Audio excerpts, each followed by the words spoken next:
अगर आप भी चाहते हैं JMK म्यूजिक का ऑडियो वीडियो सबसे पहले आप तक पहुंचे, तो हमारे चैनल को सब्सक्राइब करें और साथ ही बेल आइकन के घंटी को दबाना ना भूलें। जय मां कत्यानी रिकॉर्डिंग स्टूडियो, मानसी एक कन्या।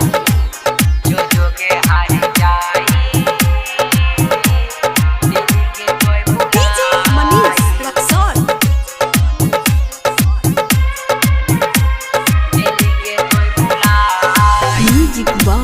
बच्चन बिहारी।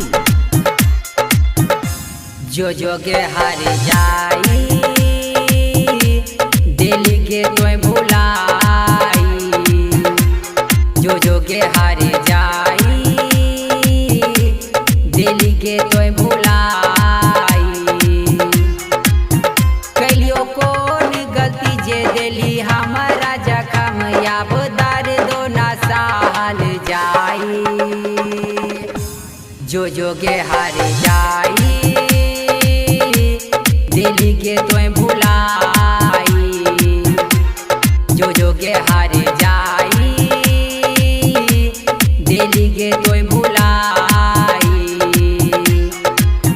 कलियो कौन गलती जे दिली हमारा जखम, याब दर्दो ना सहल जाई। जो जो के हार जाई दिल के तोय भुलाई, जो जो के हार जाई दिल के तोय भुलाई। म्यूजिक बाय बच्चन बिहारी। है गे प्यार में कौन कमी कैलियो जे हमारा हाथों ठोकराई देली, हमारा हाथों ठोकराई देली। है गे प्यार में कौन कमी कैलियो जे हमारा हाथों ठोकराई देली। सजावल सपना यार मन के एक पल में तोड़ के चल गेली। कभी खुशी कभी गम दायरी हरदम सोचे नहीं रहियोगे तोर बुराई।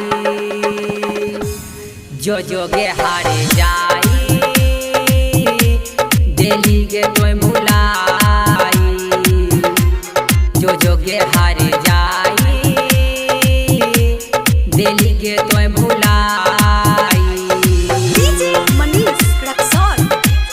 जो जो के हार जाई दिल के तोय भुलाई। म्यूजिक बाय बच्चन बिहारी। शादी होई से पहले बताई देती है, तोरा मंडप से हम गे उठाई लेती हो, तोरा मंडप से हम गे उठाई लेती हो। शादी होई से पहले बताई देती है, तोरा मंडप से हम गे उठाई लेती हो। जे होती है बाद में देख लेती हो, लेकिन इज्जत यापन बचाई लेती हो। चाहे चले गोली बम हमें लड़ब हरदम, सुलन छैला के बात बताई। जो जो के हार जाई दिल के तोय भुलाई, जो जो के हार जाई दिल के तोय भुलाई। जय मां कत्यानी रिकॉर्डिंग स्टूडियो, मानसी एक कन्या।